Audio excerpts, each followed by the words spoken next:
আসসালামু আলাইকুম guys, this is মাঝার and welcome back to my channel মাঝার pictures. Guys, আমাদের দেশে এখনও অনেক ক্যামেরা ইউজারই রয়েছেন যারা তাদের নিজেদের ক্যামেরাটাকে ম্যানুয়ালি সেটিংস করতে পারে না। ইভেন আমি বড় বড় প্রোগ্রামে গিয়েও দেখেছি অটো মোডে ফটো তুলতে। কি বলবো, যাই হোক, আপনি যদি আপনার ক্যামেরাটাকে ম্যানুয়ালি সেটিংস করতে না পারেন তাহলে কিছুতে আপনার ক্যামেরার ফুল ফিচার আপনি উপভোগ করতে পারবেন না। তো আজকের ভিডিওতে আমি আপনাদেরকে ক্যামেরা সেটিংসের A to Z একটা কমপ্লিট টিউটোরিয়াল শেয়ার করব।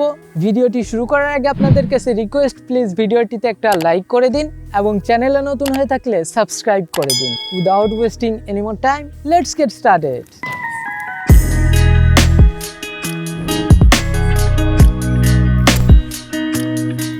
অলরাইট, আপনার ক্যামেরাটিতে ম্যানুয়ালি সেটিংস করার জন্য অ্যাট ফার্স্ট ক্যামেরাটি অন করে নিন।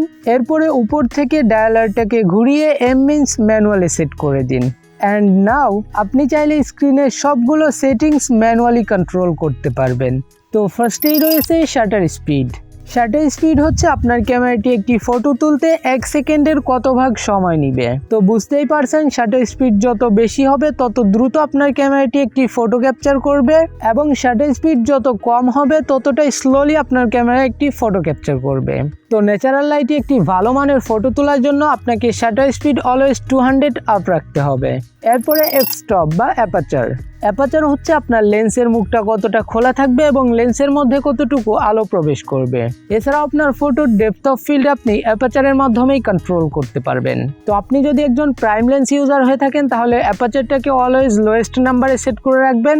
আর যদি আপনি জুম লেন্স ইউজার হয়ে থাকেন তাহলে এটাকে খুব বেশি কন্ট্রোল করতে পারবেন না। এরপরে আইএসও। আইএসও হচ্ছে আপনার ফটোতে ডিজিটাল লাইটের পরিমাণ, অর্থাৎ আপনি যদি আইএসওটাকে বাড়ান তাহলে আপনার ফটোতে লাইটের পরিমাণ বেশি হবে, এবং যদি কমান তাহলে আপনার ফটোতে লাইটের পরিমাণ কম আসবে। তবে আইএসওটাকে বাড়ালে ফটোর কোয়ালিটির মধ্যে একটু ইফেক্ট পড়ে, অর্থাৎ ফটোতে নয়েজ চলে আসে। তো অলওয়েজ আইএসওটাকে মিনিমাম রাখার চেষ্টা করবেন। এই তিনটি বিষয় নিয়ে ডিটেলে একটি ভিডিও রয়েছে আমার চ্যানেলে, চাইলে উপরে আই বাটনে ক্লিক করে অথবা ডেসক্রিপশনে দেওয়া লিঙ্ক থেকে দেখে আসতে পারেন। এরপরে পিকচার স্টাইল।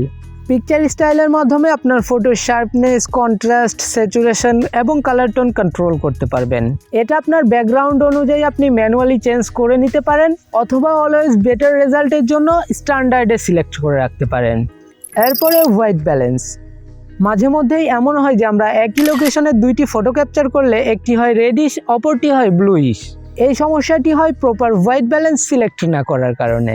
তো অলওয়েজ আউটডোর বা ন্যাচারাল লাইটে ফটোশ্যুটের জন্য আপনারা এটাকে ডে লাইটে সিলেক্ট করে রাখতে পারেন। এরপরে auto focus mode.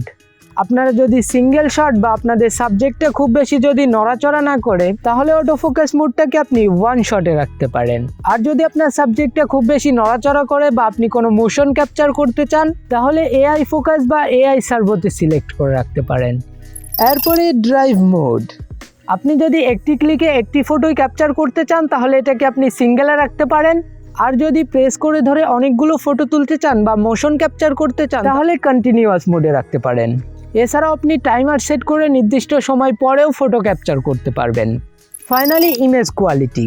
Always highest কোয়ালিটিতে ফটো ক্যাপচারিংয়ের জন্য এটাকে আপনারা লার্জে রাখবেন, অথবা আপনি যদি পরবর্তীতে এডিট করতে চান তাহলে আপনার ফটোগুলো জেপিজি প্লাস রতেও ক্লিক করতে পারেন।